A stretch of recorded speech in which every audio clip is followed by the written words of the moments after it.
welcome to Agatha Christie She Watched, our spoiler-heavy look at the movie and TV adaptations of the mystery genre's greatest writer.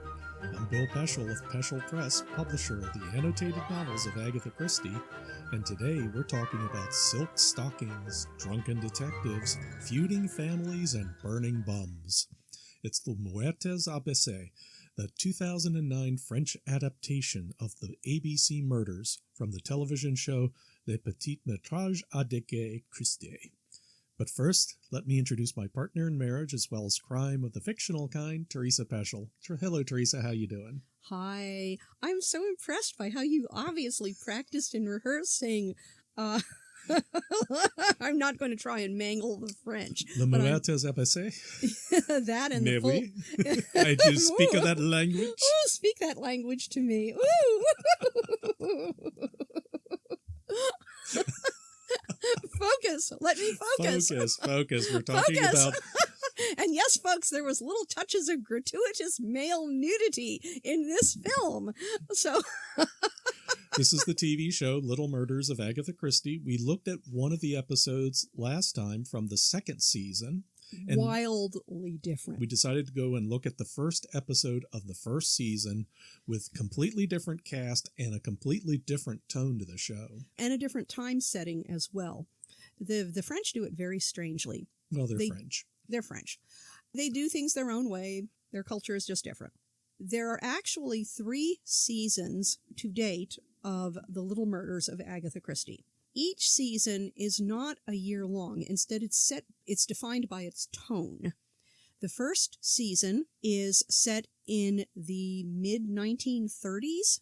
The only thing, in fact, the 3 of them have in common is their location. They all seem to be set in the north of France, and that might be an in-joke that you're somewhere off with the northern barbarian peasants of France instead of being in the heart of the empire like Paris or along the Riviera where decent people go for their vacations. No, this is northern France, right up there against Belgium. I'll bet you it means something in French that I don't understand. But anyway, so of the 3 seasons... The first season is set in the 1930s with Detective Larosiere, who you could consider, based on the one episode that we've seen, as kind of a Poirot equivalent if he had stayed on the police force. Lampion, his eager beaver young assistant, who is kind of a Hastings parallel. And of course, as I said, this is set in the mid-30s, and you do have in this episode one of the other characters, one of the other policemen, Duval, has just recently come back from a trip to Germany where he's learning wonderful new policing techniques. All based on psychology, it sounds like. Yes, and at least one of the other characters, maybe 2, kind of say, well, I don't know about those Germans. They seem kind of iffy. And then the second season, which actually lasts for several years. From 2013 to 2019. So you can see it was a number of years. They get a new cast, and they move to the very tail end of the 1950s and into the 1960s. So the setting is completely different in terms of emotional tone, and the one episode that we saw did not treat Agatha, the novel, it was Toward Zero, or the idea of murder seriously. It was an opportunity to be comic policemen playing at solving murders and not using any forensics or investigative techniques at all. It was more like a cross between CSI and the Lucy Show. With some Keystone Cops thrown in. Keystone Cops thrown in with the 3 characters and their love lives and their relationships and their slow burning passion for each other. And it had almost nothing to do with Agatha Christie, and it was not what I would consider a decent mystery either. And then the third series of Les Petits Meurtres. The Little Murders of Agatha Christie is how it directly translates, but it actually shows up in this country as Agatha Christie's Criminal Games. They renamed it. God only knows why. But the third season, which episodes are starting to leak out, but unfortunately without English subtitles, so I don't know if we'll be able to see them. They've leaped forward in time again to the 70s. The clip that I saw, and everybody was gabbling away in French with no English subtitles, so I have no idea what I said.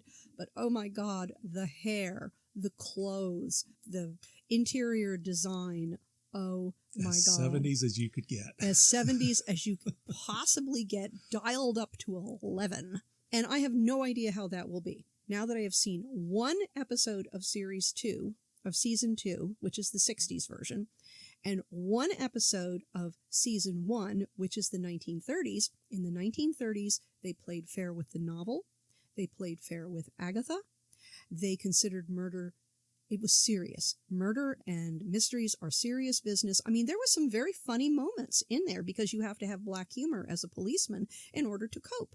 There are some very funny moments, but they took the murders seriously. It wasn't an opportunity for fun and games and bedroom farces, which is really the impression that I got from seeing the one episode of season 2, and maybe I'm misjudging, and all the rest of season 2 was not like that. Well, we'll see. We're going to see an early episode of it, so we'll return to that, and we'll give you our opinions about it when the time comes. Now, at the same time, though, there is some sex going on here. They're French, after all. They're French, after all, but it is gay sex. It is our Hastings equivalent being seduced by Duval, who is a little bit older than he is and considerably more established in the police hierarchy, and he is trying to throw our Poirot equivalent out onto the street because, and you've seen this before in various Agatha Christie novels. This almost comes out of the original ABC novel. Think about what is happening. Well, the policemen around him are using modern techniques. Stopping and thinking about what you are actually seeing isn't as important as gathering all the evidence. He's being dismissed as being an old fogey. Oh, I didn't know that. Having now watched, which ABC Murders version is this? We've now seen, this is the third? Because we saw the David Suchet. Wait, no, this is the fourth. Because we saw the Tony Randall, which was truly dreadful, folks. Truly dreadful. The Alphabet Murders. We saw the David Suchet, which was just excellent. We saw the Sarah Phelps.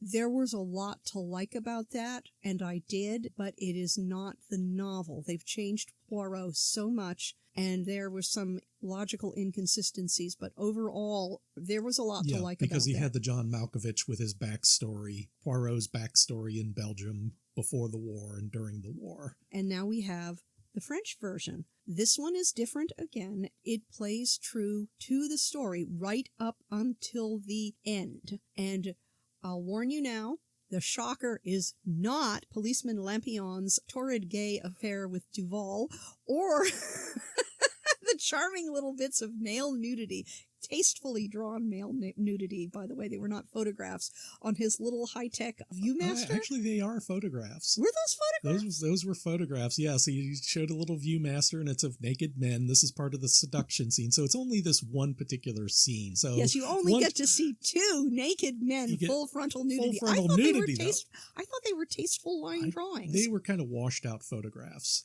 I'll show them to you later. So you'll show them to me? Like I said, it's not... But this isn't the shocking thing. This is not the shocking thing. Thinking about it afterwards, I can look at this as Duval was the predator in this relationship. Mm-hmm. He was a little bit older. He's more experienced. He's higher up on the food chain. He's higher up in the food chain. He is ambitious. He is an ambitious striver. Lampion would be young and hot, and who doesn't want young and hot? In a way, it's a way of getting a dig in at Larosiere, that I can seduce your acolyte. We need to start at the beginning, because one of the things they did do was change around the order of the victims. So we don't have Alice. We actually have Betty Barnard as the first victim, although she's called Eileen, so she's still an A. But they moved her up. In fact, the episode starts with her murder. And then we get introduced to Larosiere, who again is the Poirot equivalent, and Lampion, who is the Hastings equivalent. They are policemen. They are not amateur detectives. You start off with the murder. It turns out that Larosiere had indeed gotten a taunting letter from ABC. But Lampion had read it and thought, wow, this seems like a hoax, and he ripped it up and threw it into the trash and never even mentioned it, and I could see that sort of thing happening. Yeah. The murder of Betty is discovered, and we will use the English names wherever there is an English equivalent from the novel, because it's easier than trying to pronounce some of the It'll French help you names. all sort through the characters easily. Betty's body is being discovered where she has been strangled, and this is important. She was strangled with a silk stocking. That is a very intimate, up-close murder. At the same time, Larosiere is being given a medal for his amazing performance in the French police department. A ceremony which is interrupted because of the body. And so they rush out and start looking at the body and trying to figure out what's going on. And this is when Lampion discovers the ABC bus schedule tucked under the body, and Larosiere dismisses it because they're on a public beach and it's covered with litter. Yeah, you're going to find all kinds of stuff there. You're going to find all kinds of stuff. He upbraids Lampion for bringing him nonsense until Lampion, in the middle of the night, remembers the letter and rushes into the office and patches it together and presents it to Larosiere at his hotel, at his room. And I suspect a lot of these people are living in residential hotels where the landlady, in this case like Mrs. Marbury, the landlady provides the cooking. There, you don't have residential hotels in the United States very much anymore, but they were a really big thing. And so that is what it looks like to me. It looks like a residential hotel where you have your own bedroom, but somebody else does the cooking and the cleaning. They kind of passed over a lot of the Betty Barnard story, too. Oh, yes, they did. They only had an hour and a half, and there was a lot of the machinations in the police force of Duval trying to climb up the food chain. But anyway, so that you have murder number 1 of Betty Barnard, and then they get... They show you Megan Barnard as well. Yeah, they show you Megan Barnard. The sister, who is not very pretty. And interestingly, all of the characters in this TV movie, they basically all look like normal people, other than the Thora Gray character, who is supposed to be a stunner. She and Betty Barnard are both supposed to be stunners, and they were, but everyone else looked pretty normal. And Andre Cust, the Alexander Bonaparte Cust character. Oh my gosh. His face looks like 10 miles of bad road, and you can see the plate up in his skull, or at least the scar from where he got the heavy-duty scarring on his skull, because he had been injured at Verdun when he was 20 years old. And here it is, in 1935, he's 35 years old, and he is still struggling from the after effects of the war. And that is a very important part of the TV movie. And that does show up a little bit in the novel. Mm-hmm. How many people were 10, 15, 20 years later still dealing with the after effects of the trench warfare? Mm-hmm. So you have Alexander Bonaparte Cust. You have Cust, and he's a silk stocking salesman. He is so grateful to have this job because it lets him be normal. Lets him be a man. I think he actually says that. Yes, it lets him be a man, to support himself, to not be dependent on the state, to be normal, to have something to be proud of again. And we find out later that there was a program through the hospital to find jobs for war vets, to integrate them back into society. And remember, this is 1935, 1936, which means they are still doing it years after the war is over. They are still struggling with this. Mm-hmm. And he has a charming relationship with Lily Marbury. She likes him, and he likes her, but at the same time you can see that he feels uncomfortable and uneasy because she's young and fresh and lovely, and he's been run through the meat grinder.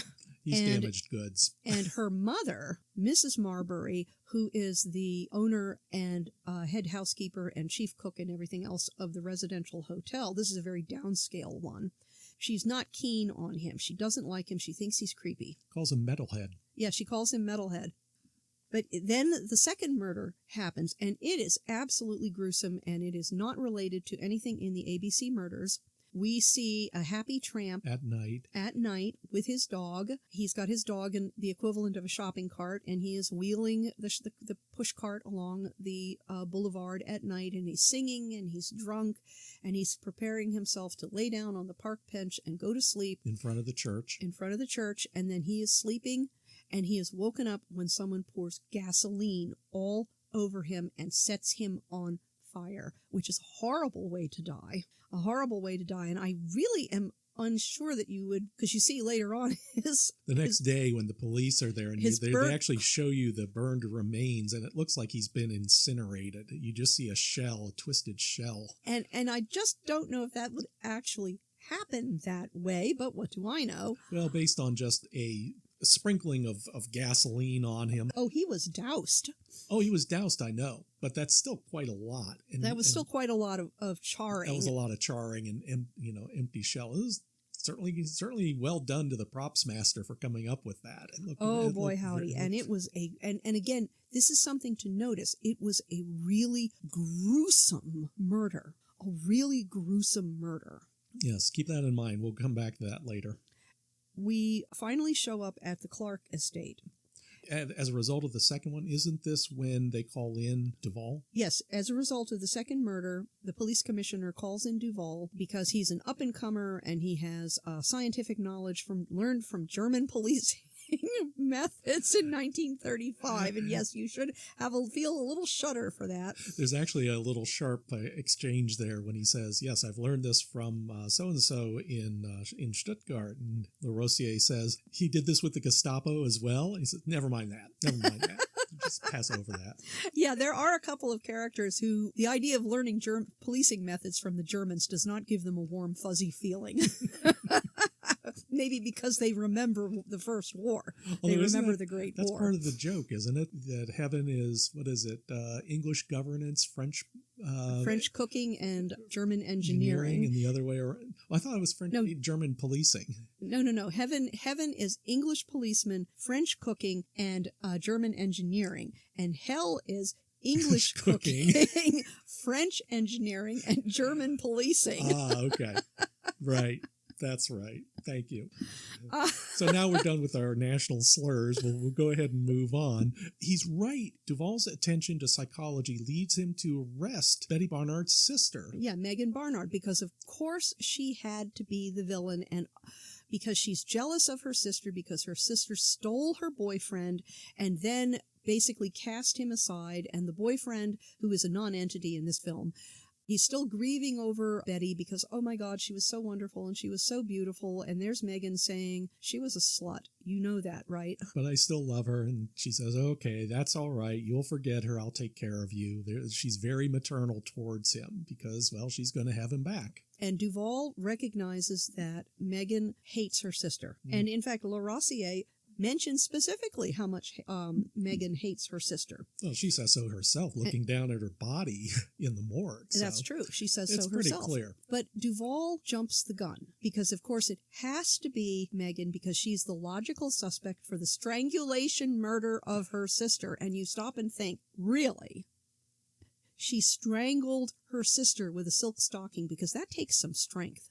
If you take someone unawares, you don't have to be as strong and you're using the silk stocking as a garrote, but still, at the same time, it does take some strength and some rage to do that.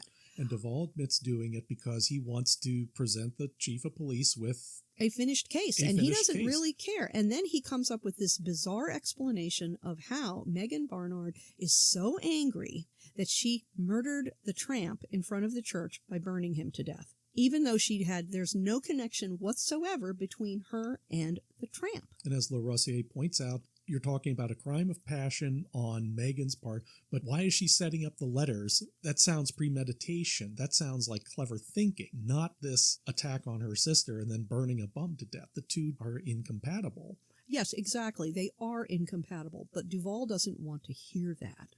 Duval also mentions, by the way, he has a motive for embarrassing Larosiere because Larosiere apparently failed him on a police exam years ago, and now this is payback.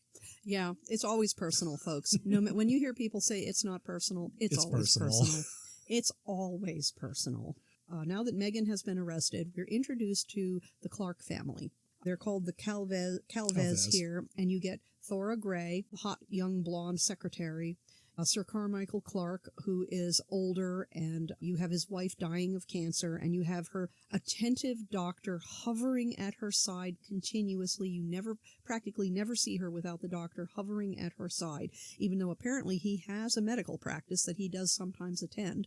And you have the Franklin character. And you are sure at this point, oh, well, it's going to be Thora and Franklin Clark murdering everyone in order that he can inherit. Especially when you discover that Thora has apparently helped Franklin, her lover, steal from his brother Carmichael. And that's not what happens. What happens next... Well, she is stealing because... She has an angry conversation with Franklin. We have to get this money back. We can't do this. I'm not going to go down with the ship. I'm not going to die because of you. Right, because Carmichael discovered the theft of something like 10,000 gold Napoleons, which are the coins, from his safe, and only 2 people have the combination. Him and Thora. But he doesn't really seem to be too concerned about it, though. It's like that sort of thing just ended up being kind of unresolved, something along the lines of, that is going to reappear, aren't they? Yes, he wants to give his hot blonde secretary the benefit of the doubt. And as you're watching this, you think about, oh, I see which way this is going. Franklin is indeed, just like in all of the other versions of the ABC murders, he is going to be the murderer. He needs to have his brother die so that he can inherit, because as soon as his brother's wife dies, as soon as Lady Clark dies, his brother will marry the hot secretary and produce heirs, which he has not done to date. And as soon as Carmichael Clark has a son, even if he is 70 years old, it doesn't matter. Franklin Clark no longer inherits. He doesn't get the money, he doesn't get the estate, he doesn't get the title. He has his debts. And he has debts. Dually, the Carmichael Clark character is bashed in the head violently. And again, this is important. He is violently bashed in the head with a sledgehammer. And then we move up to the 4th Well, murder. we have the investigation, a little bit of the investigation, because at this point, Duval comes out and he tap dances around the issue of, oh, is this part of the ABC murders? And it's, well, yes, but my predecessor received a letter from the villain and didn't tell any. He's throwing Larosiere under the bus. Under the bus, under the train, under the tram. Because he made a mistake. Duval made a mistake, and it has to be somebody else's mistake. It can't be his. And that puts Lampion in a position he didn't want to be, because now he's seeing that Larosiere is being done dirty. There's this great scene between Lampion and Duval where Duval is laying down the smack and saying, I am going up, and you can either be for me or against me. Laying down the smack? Oh yeah, laying down the smack. He's making it very clear to Lampion that he better stay in line and support him, or else you're going to be a crispy critter too. Something like that. He never forgets. He never forgets a slight. Actually, this circles back to Larosiere. Because he goes on a drunken bender. Yeah, Larosiere goes on a drunken bender, which is how you get a drunk policeman, a drunk police inspector, singing in a bar about arseholes and what an arsehole Duval is. And then you have a confrontation, an unexpected confrontation with Cust in the bathroom. And he is frightened. Yeah. And Cust is, as you would expect, he is going crazy. He knows that there's something wrong with his head. He has blackouts. He is not sure about the medication that he has been given. He's afraid that he is killing these people. And here's the detective who was investigating the case talking in the same about bathroom with him. They're back to back, at Pissers, and he's talking about it with him. So you have this comedy, but it's very unintentional, and it's very tight integrated with the story. And then, said Sir Carmichael gets his head bashed in, and then Duval receives another letter, an ABC letter, which means obviously that Megan can't be the murderer this time because she's locked up in jail and has been. So there are 2 murders, the murder of Carmichael Clark, and now ABC wants to meet Duval in another town, the town starting with the letter D, Duvalens, I think it is. You see Duval chasing down these narrow, badly lit alleys. In the middle of the night. In the middle of the night for the rendezvous. And Cust is also on his way to meet his employer, and he is so thrilled. At last I get to meet the man who hired me through correspondence, and I can be the man that I want to be. And he finds Duval's body with his throat ripped open with a knife. Somebody slashed his throat. He stumbles over the body. He picks up the knife. He panics. He's covered with blood, and he by now is in a fugue state. He ends up stumbling back to his room. He throws the knife down. He has an encounter with Lily, and he yells at her, and then he runs back out into the streets, leaving the knife behind, and is covered with blood and collapses in front of a policeman. He is sure that he did it, and yet he can't remember anything. And Larosiere interviews him. He's finally back, seems to be back on the case now. And he kind of has to be because Duval has been found dead, his throat slit, and blood everywhere. And again, remember, this is a very visceral killing because you see Duval caught from behind and his murderer taking a butcher knife and almost cutting his head off. And you're seeing it as well. You actually see the knife on the throat. Yep, and blood everywhere. Like and it is not a little pocket knife. This is a big butcher knife. Well, they're French. Well, it's a very nice kitchen knife. But the fact that you're seeing the blood, usually you cut away before you actually see it go into the throat, and they didn't this time. And So- this is fairly common. I have to tell you about it later, but I've seen another episode of The Little Murders in which the exact same thing happens. You'll see so it. because this is French TV, they show the knife going in and the blood spraying out? Well, they maybe not so much like that, but they show you the start of it. And they show you the running blood and all that. I mean, they show naked men full frontal. I mean, they have no shame whatsoever.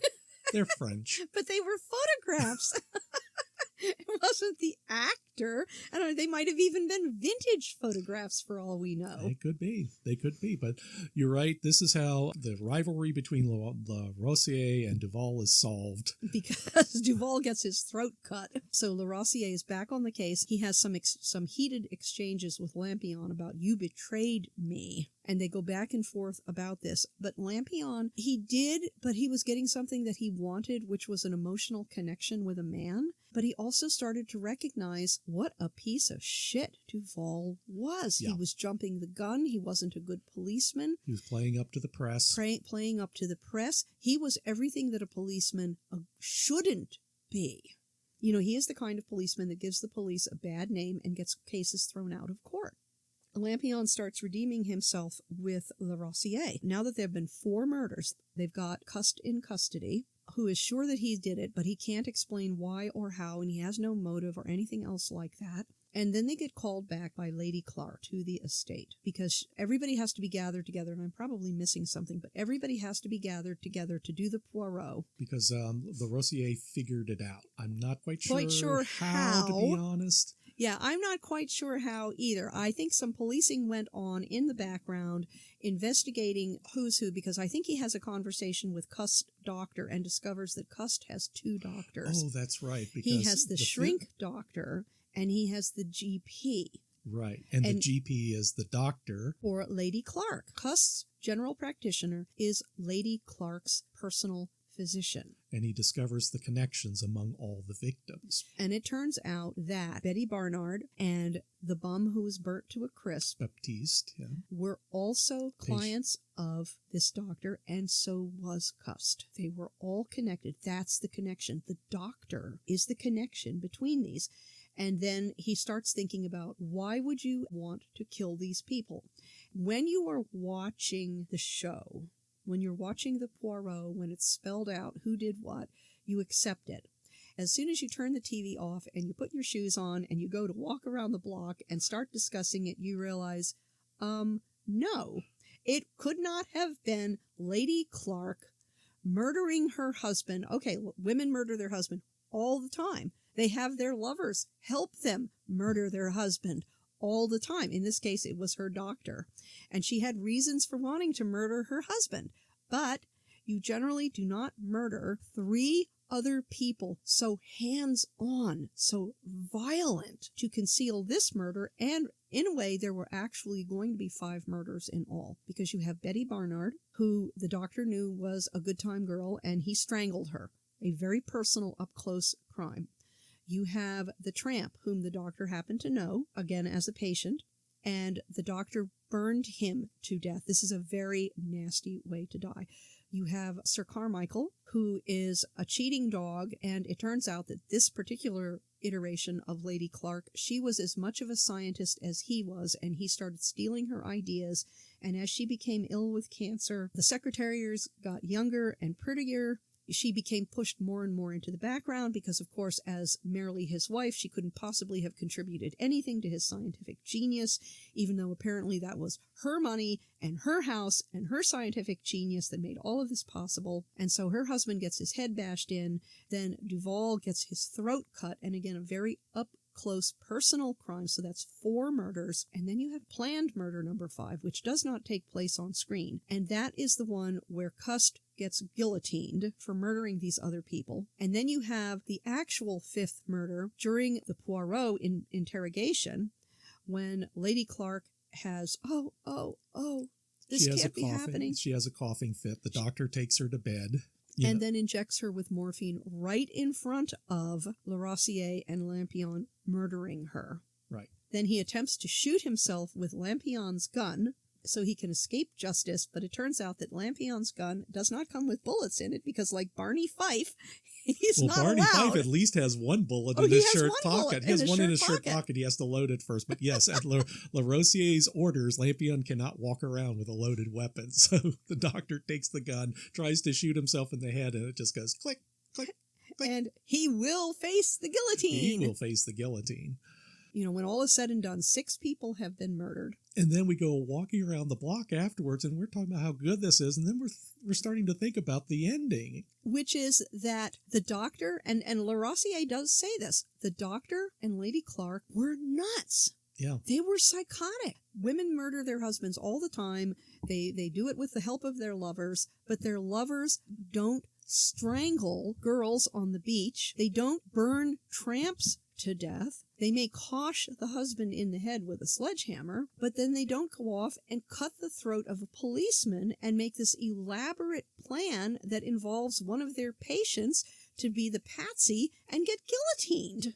But we're fine when it was the brother in the book and in the previous adaptations. Because the brother worked. The brother really worked. Franklin Clark really worked because his brother, Sir Carmichael, was older and had an older wife, and they had no children. There's just something about it that seems more authentic. It does feel more authentic. For Franklin Clark, once his brother's wife dies, his brother is probably going to marry Thora Gray, the hot secretary. And the possibility immediately leaps skyward of producing an heir. Just because his wife was barren, first wife number 1, that does not mean that the young, hot, blonde trophy wife is going to be barren. And if the young, hot, blonde trophy wife has any brains at all, and Thora Gray has brains, she will get knocked up one way or another. She will produce an heir for Sir Carmichael, and he will think that it's his. That may not be true, but if she's not pregnant within 6 months of that wedding, she will make sure she's pregnant. There is a reason why the brother being the murderer is more authentic, because the brother has something to live for. The brother's going to be living for years, whereas the wife's going to die. Yeah, she's dying of cancer right now, and she may last another couple of months. Near the end, she said something about, yes, I did it and I look forward to being reunited in heaven with him. No, you're not going to be reunited in heaven. Okay. And maybe it's weird flex, but I think that must be it, though. She's not really going to benefit that much from killing him. Yeah, she isn't going to benefit from him other than that the memory that's going to be recorded, assuming that she and her doctor lover get away with this, the memory that she thinks that people will have is that it was a love story, that her husband died and his wife died soon after, and it was a love match until the end, even though it wasn't. Even though he had been cheating on her, and he stole her ideas, and he took over her chateau, and he did all of the things that bad husbands do to their wealthier, smarter, barren wives. And when I was looking through the images, when I was getting images for the book and for our use from the movie, I came across something that made this even more ridiculous that I'd forgotten about. She was the one who called in Larosiere and said, "You've got to find out who did this." Oh my God, you're right. And all I could think of is, why would you do that? That's even stupider. There's no reason for that. That is remarkably stupid, because that says that you think you are so smart that you can fool the great detective and the police department behind him, who are going to be investigating every possible connection between all of these murders. Once Cust shows up, they have to find out what's going on. You really think that once they have, this shows what a low opinion she has of everybody around her who is not as smart, that, they have Cust in custody, so clearly they have the murderer. I just want to make sure that you understand that he is the person who was the murderer. But, you don't say anything. Yeah. Saying nothing means that the case is unsolved and they just never find out, and there's no skin off your nose there. Yeah, you're going to die in a couple of months anyway. So why did you call in Larosiere unless it was to prove to everyone how smart you were? Mm-hmm. Which you proved how stupid you were. And it also gave Larosiere an opportunity to see the relationship between you and the mad doctor, who, all I can think is, you're a doctor.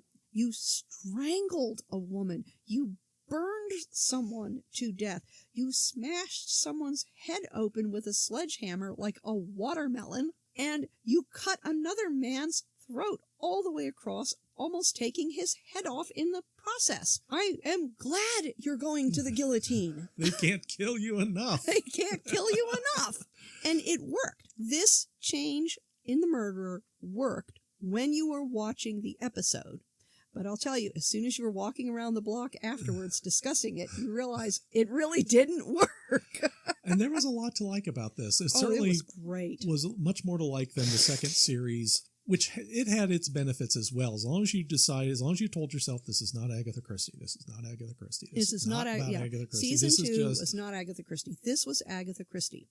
And this was taking Agatha Christie, and as we've seen in a couple of other films in this Agatha Christie She Watched project, they turned Agatha into a police procedural, and it worked surprisingly well. In fact, all of the police procedurals that we've seen have worked. Even Sparkling Cyanide in 2003 worked right up until the end, but it works. There's certainly both Japanese police procedurals, and Then There Were None, and The Mirror Crack worked great as police procedurals. Well, they work because, like with the Poirots, it always focuses on the characters, on the people involved in the plot. It's not about Poirot. There's very little that we learn from him. He's just there with his cute mannerisms and his problem solving. And Larosiere does have cute mannerisms. He's definitely got an eye for the ladies. Oh, yes, absolutely. And he is a huge gourmet, and he is down there in his landlady's kitchen telling her how she should make her roast, or putting on the little little frills, putting on the little paper frills on the capon, on the roasted capon.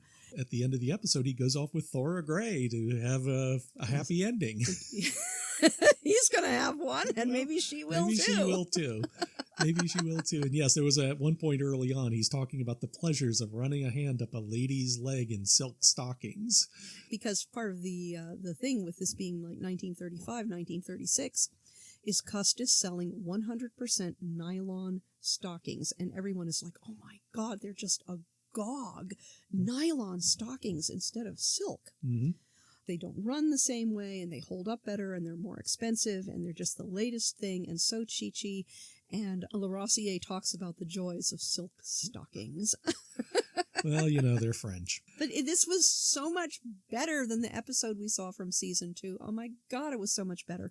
And I'm looking forward to seeing one more episode from season 1 to see if it holds up. We're going to be looking at that, and we're going to be looking at what is kind of a prequel to this, which is their version of Hercule Poirot's Christmas, which was done in 4 parts with the same 2 detectives, although we have to warn, spoiler alert, this will be in an alternative. If you know the story, you'll understand why. This is an alternative universe. It's just one over.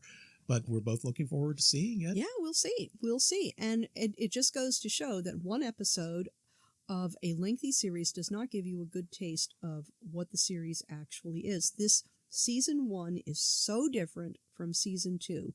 We'll watch another episode of season 1 and see if the difference, if it still stays true to the story, to the novel. Because I'll tell you, season 2's Towards Zero had virtually nothing to do with Agatha or murders or good police work or anything. I Love Lucy mixed with the Keystone Cops is what you got. But this was, they took it all seriously. And the result was a really good time. And we recommend it. So we'll see you again. This is Agatha Christie She Watched, and we'll see you again next time. This is Bill Peschel. And I'm Teresa. And remember, I write the reviews for the website at peschelpress.com.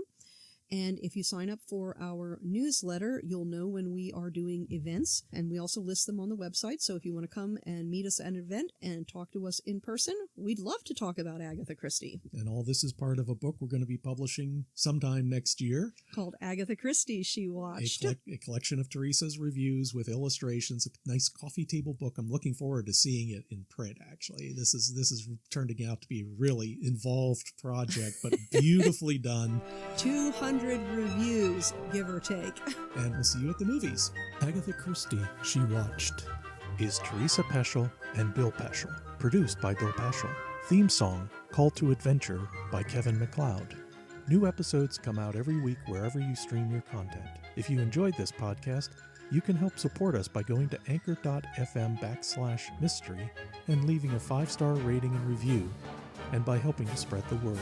To advertise on Mystery She Watched, email Peschel at peschelpress.com All questions and comments can be emailed to Peschel at peschelpress.com.